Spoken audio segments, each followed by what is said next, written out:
اعوذ باللہ من الشیطان الرجیم بسم اللہ الرحمن الرحیم الحمد للہ الذی نصطفى اما بعد. ہم اسلام کی بنیادی جو چیزیں ہیں ان کا ایک مختصر الفاظ میں تعارف کرا رہے تھے، آپ کو بتا رہے تھے. تو اس کے بعد جو ہم نے کیا تھا اس کے بعد اور ایک تعارف ہے پیغمبر کے بارے میں. پیغمبر جسے ہم کہتے ہیں اردو میں، فارسی میں یہ نکلا ہے پیغام. پیغام سے پیغام کہتے ہیں میسیج کو، تو اسی سے نکلا ہے پیغمبر یا پیغامبر. اسی کو میسنجر انگلش میں کہتے ہیں، پروفٹ کہتے ہیں ہم. اچھا، تو عربی میں اس کو کہتے ہیں رسول یا نبی. رسول یا نبی عربی میں. پیغمبر کا مختصر تعارف ہم آج اس وقت آپ کو بتائیں گے. پیغمبر کیا ہوتا ہے؟ پیغمبر وہ انسان ہے. نمبر ایک بات، پیغمبر کیا ہوتا ہے؟ انسان. وہ کوئی خدا نہیں ہوتا ہے، خدا کی صفت رکھنے والا نہیں ہوتا ہے. پیغمبر وہ انسان ہے جس کو خدا اپنی نمائندگی کے لیے چن لیتا ہے. پیغمبر انسان ہوتا ہے جس کو اللہ چن لیتا ہے. کس کے لیے؟ کس کام کے لیے؟ تاکہ اللہ اپنا پیغام انسانوں تک پہنچائے. اس کے لیے اللہ ایک سب سے بہترین انسان کو چن لیتا ہے تاکہ وہ اللہ کا پیغام انسانوں تک پہنچائے.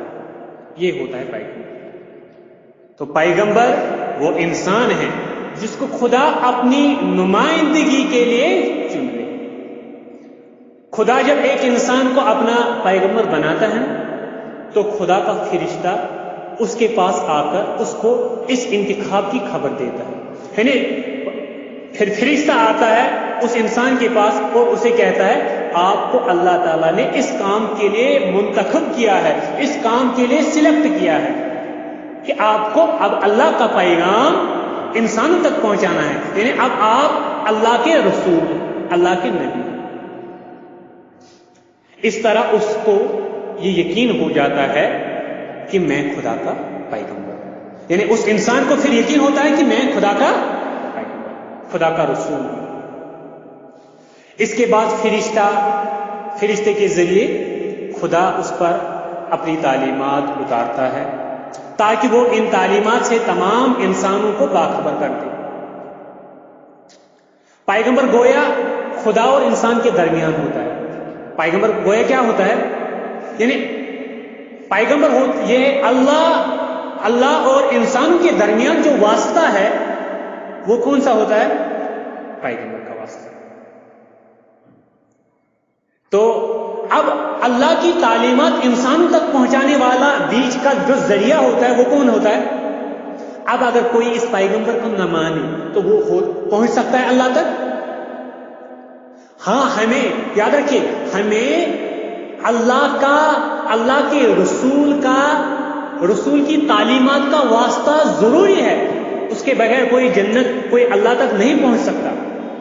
یعنی اگر ہمیں وسیلہ چاہیے، ہاں ہمیں وسیلہ چاہیے، وسیلہ ضروری ہے. کس چیز کا؟ اللہ کے رسول کی تعلیمات کا. اللہ کے رسول کی تعلیمات کے وسیلے کے بغیر ہم اللہ تک نہیں پہنچ سکتے. جب تک وسیلہ مینز ذریعہ، جب تک رسول کی تعلیمات نہیں ہوں گی، ان کو ہم نہیں اپنائیں گے، ان کو ہم نہیں مانیں گے، تب تک ہم اللہ تک نہیں پہنچ سکتے.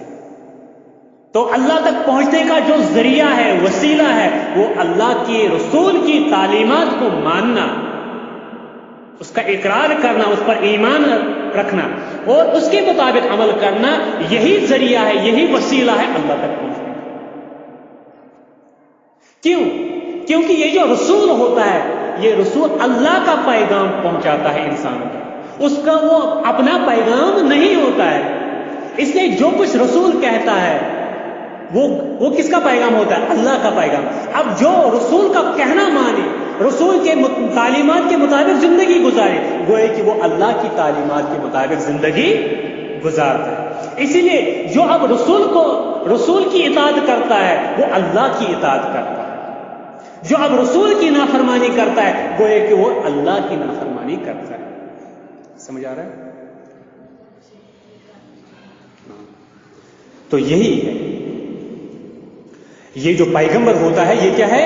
یہ پیغمبر گویا خدا اور انسان کے درمیان ہوتا ہے، خدا اور انسان کے درمیان ہوتا ہے. وہ خدا سے لے کر انسان تک پہنچاتا ہے، یعنی وہ اللہ سے تعلیمات لے کر انسان تک پہنچاتا ہے. خدا نے انسان کو عقل دی، خدا نے انسان کو عقل دی، وہ اس کے ذریعے ظاہری باتوں کو سمجھ سکتا ہے. جو چیزیں ہمیں دکھائی دے رہے ہیں، عقل کے ذریعے انسان ان چیزوں کو سمجھ سکتا ہے اور ان کے مطابق فیصلہ کر سکتا ہے. عقل سے جو چیزیں ہمیں دکھائی دے رہے ہیں ان کے مطابق ان کے بارے میں فیصلہ کر سکتا ہے. مگر بہت سی باتیں وہ ہے جن کو جاننے اور سمجھنے کے لیے صرف ظاہری علم کافی نہیں. لیکن بہت سی چیزوں کا علم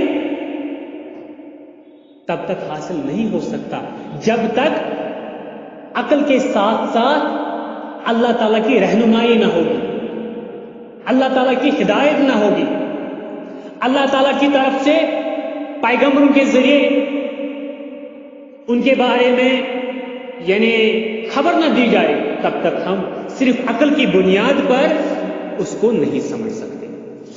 بہت ساری چیزیں نہیں سمجھ سکتے ہیں صرف عقل سے.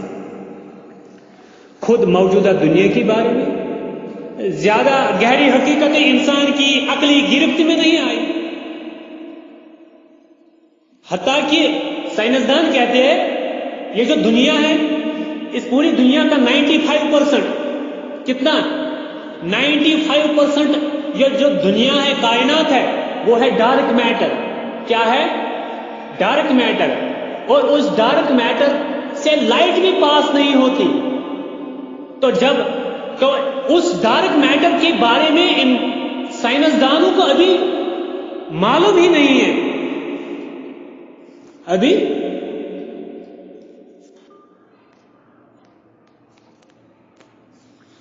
تو بہت ساری حقیقتیں ایسی ہیں، بہت ساری حقیقتیں ایسی ہے کہ سائنسدان کہتے ہیں 95% کائنات کا ایسا ہے جس کے بارے میں ہمیں ٹوٹل خبر ہی نہیں ہے، کیونکہ وہ ڈارک میٹر ہے اور اس سے لائٹ بھی ریفلیکٹ نہیں ہوتی. صرف جتنی آج ترقی ہے، جتنا آج ماڈرن ایج میں علم کے دور میں اتنی ٹیکنالوجی ہونے کے باوجود بھی انسان کو ابھی اس کائنات کے بارے میں صرف 5% معلوم ہے. 95%. تو اب اس 95% اور اس کے آگے بھی بہت سارا جو چیزیں ہیں وہ ہم صرف عقل کے ذریعے نہیں سمجھ سکتے. ان کے لیے عقل کے علاوہ ضروری ہے اللہ کی رہنمائی، اللہ کی ہدایت، اللہ کی طرف جو پیغمبر ہدایت لاتے ہیں ان کے ذریعے ہم ان چیزوں کو سمجھ سکتے ہیں. سمجھا رہا ہے؟ تو یہی ہم کہہ رہے ہیں خدا نے انسان کو عقل دی، ٹھیک، وہ اس کے ذریعے ظاہری باتوں کو سمجھ سکتا ہے، مگر بہت سی وہ باتیں وہ ہے جن کو جاننے اور سمجھنے کے لیے صرف ظاہری علم کافی. خود موجودہ دنیا کے بارے میں زیادہ گہری حقیقتیں انسان کی عقلی گرفت میں نہیں آتی. اور جہاں تک خدا اور عالم آخرت کا معاملہ ہے وہ مکمل طور پر نہ دکھائی دینے والی دنیا سے تعلق رکھتا ہے. یہ جو دنیا ہے، یہ جو دکھائی ہمیں دے رہی ہے آنکھوں سے، اس کے بارے میں کہا جا رہا ہے 95% کا معلوم نہیں ہے.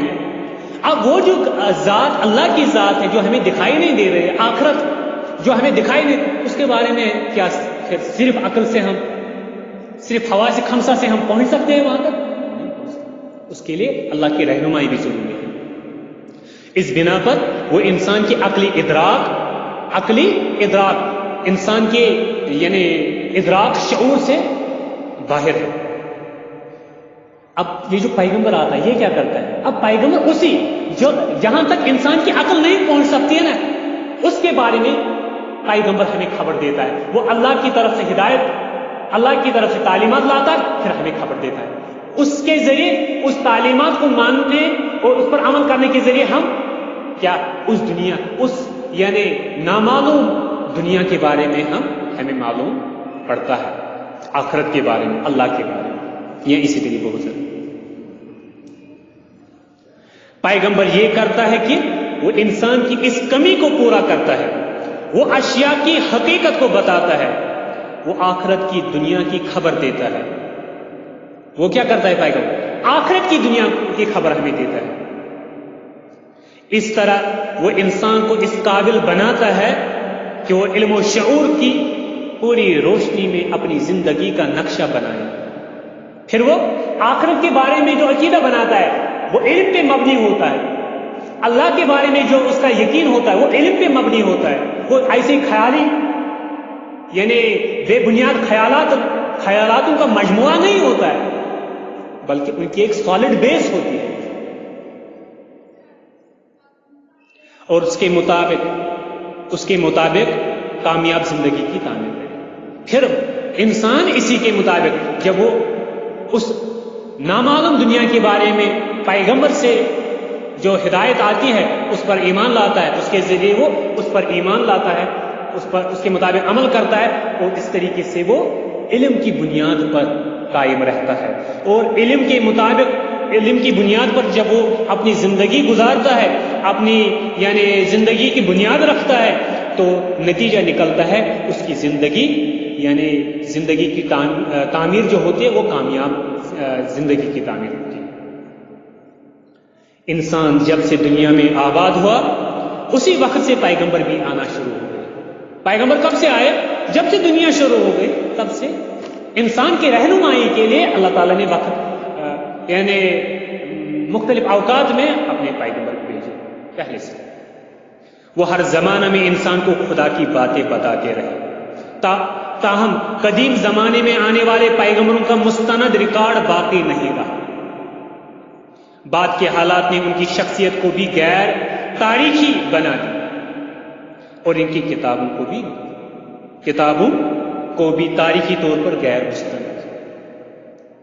اللہ تعالیٰ نے جب سے انسان اس دنیا میں آیا تب سے پیغمبر بھیجے۔ اب فرق کیا ہے محمد صلی اللہ علیہ وسلم آخری پیغمبر اور پچھلے پیغمبروں کو؟ آخری پیغمبر جو ہے وہ قیامت تک پیغمبر ہے، وہ ہر زمانے ہر قوم کے لیے پیغمبر ہے، لیکن پچھلے پیغمبر ہوتے تھے صرف کسی خاص علاقے کے لیے پیغمبر اور کسی خاص وقت کے لیے پیغمبر، وہ ہمیشہ کے لیے پیغمبر نہیں تھے۔ اور کیونکہ پچھلے زمانوں میں ایسی ٹیکنالوجی اور ایسی پرنٹنگ پریس اور media, electronic media, mass media یہ چیزیں نہیں تھی، نتیجتاً ان کے بارے میں ہمیں ہسٹری سے زیادہ معلومات حاصل نہیں ہوتی ہے۔ اسی طریقے سے ان کی جو تعلیمات تھی، انہوں نے جو اللہ تعالیٰ کی طرف سے کتابیں لائی تھی وہ بھی محفوظ صحیح طور پر نہیں رہی، وہ بھی ایتھینٹک جیسے وہ ایتھینٹک تھی ویسے نہیں رہی، وقت گزرنے کے ساتھ ساتھ وہ ختم ہو گئی وہ کتابیں، ان کی تعلیمات، اور ان پیغمبروں کا بھی زیادہ یعنی آج بھی ہمیں ہسٹری سے زیادہ معلومات نہیں ملتی، لیکن آخری پیغمبر جو ہے اس زمانے تک اس کے آخری پیغمبر کے آنے کے کم ہی عرصے بعد یہ ٹیکنالوجی کا دور آ گیا، جس کی وجہ سے ان کی ساری تعلیمات محفوظ رہ گئی اور ان کی زندگی جو ہے وہ پورے ہسٹری میں محفوظ رہی۔ تو یہ معاملہ ہے، یعنی آخر میں خدا نے جو محمد صلی اللہ علیہ وسلم کو اپنا پیغمبر بنایا، آپ اس وقت پیدا ہوئے جبکہ دنیا میں دور تاریخ آ چکا تھا، یعنی ظلمت کا اندھیرا، یعنی ہر طرح اس زمانے میں نبی اکرم صلی اللہ علیہ وسلم کو اللہ تعالیٰ نے پیغمبر بنایا جس زمانے میں جہالت کا زمانہ تھا، ایج آف اگنورینس جو تھی، جسے ہم کہتے ہیں جہالیہ پیریڈ، یعنی پوری دنیا میں جس وقت نبی صلی اللہ علیہ وسلم پیغمبر بنا کر بھیجے گئے دنیا میں، اس وقت پوری دنیا میں جہالت چھائی ہوئی تھی۔ اسی کے ساتھ جلد ہی بعد وہ دور شروع ہونے والا تھا، لیکن نبی اسلام کے آنے کے بعد ہی جلدی وہ دور شروع ہونے والا تھا جس کو پریس کا زمانہ کہا جاتا ہے،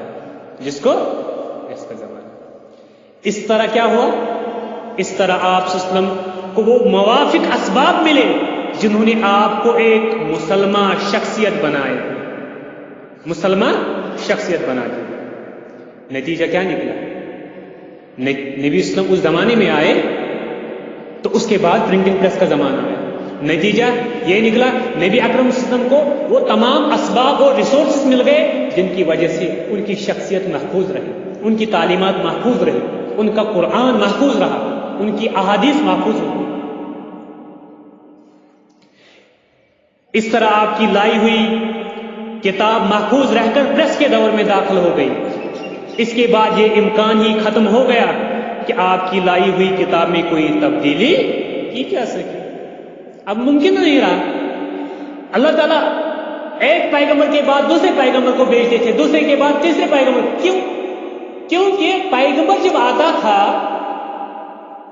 وہ پھر جو تعلیمات لاتا تھا، تعلیمات جب وہ پیغمبر دنیا سے چلا جاتا تھا اس کے بعد تعلیمات بھی ختم ہو جاتی تھی، کیونکہ محفوظ رکھنے کا کوئی ذریعہ نہیں تھا۔ لیکن پیغمبر اسی لیے بھیجا جاتا تھا تاکہ اللہ تعالیٰ کی تعلیمات انسانوں تک پہنچے۔ لیکن اب اگر تعلیمات محفوظ رہے ہمیشہ کے لیے، پھر نئے پیغمبر لانے کی ضرورت ہے نہیں۔